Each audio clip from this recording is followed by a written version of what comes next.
A local serial child abductor and murderer, only known as the Grabber, prowls the streets of a suburb in North Denver, Colorado. Finney Blake and his younger sister Gwen live in the area with their abusive, alcoholic father Terrence, whose wife died by suicide after having a series of disturbing psychic dreams. Finney is frequently bullied and harassed at school, but his friend and classmate Robin fends off the bullies. Having inherited her mother's ability, Gwen dreams about the Grabber's abduction of Bruce, a boy Finney knew from Little League.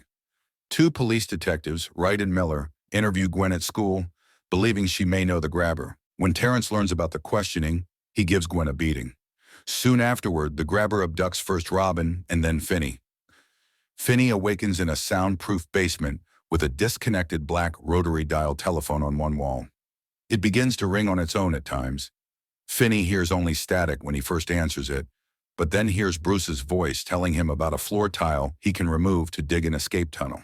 Finney starts to dig, but the house's foundations are sunk too deeply for him to go beneath them. The Grabber brings Finney a meal and leaves the basement door unlocked.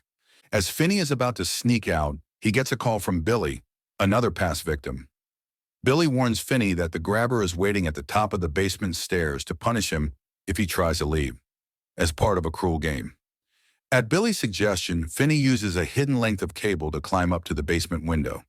However, his weight pulls out the grate covering the pane, leaving him with no way to reach it again. As Gwen confides to Terrence about her dreams of Finney's abduction, Wright and Miller question an eccentric man named Max, who is staying in the area with his brother, and has shown great interest in the Grabber's crimes. It is revealed that Finney is being held in Max's basement and that the Grabber is his brother. Finney receives a call from Griffin, a third victim, who gives him the combination to the lock securing the house's front door and tells him that the Grabber has fallen asleep. He sneaks out and unlocks the door, but the Grabber quickly recaptures Finney after his dog Samson barks to wake him. A fourth victim, a juvenile delinquent named Vance, calls to tell Finney he can break through a wall and into a freezer in the adjacent room.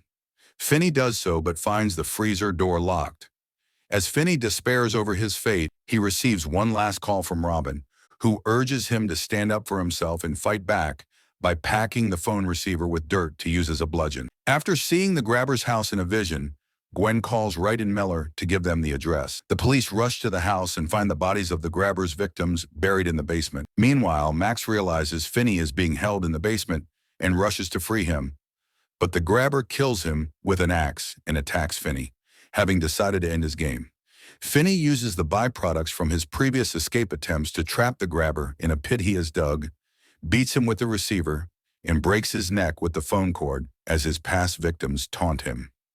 Throwing a steak from the freezer to Samson as a distraction, Finney leaves the house, which turns out to be across the street from the one the police have raided. Terrence tearfully begs Finney and Gwen to forgive his earlier treatment of them. Sometime later, now viewed as a hero at school, a newly confident Finney sits next to his crush in class and says she can call him Finn. That's a wrap for this video. If you enjoyed it, be sure to like and subscribe so you don't miss any future uploads. Also, follow me on Instagram to stay updated on upcoming videos, get exclusive sneak peeks, and be the first to know what's coming next. Thanks for watching, and I'll see you in the next one.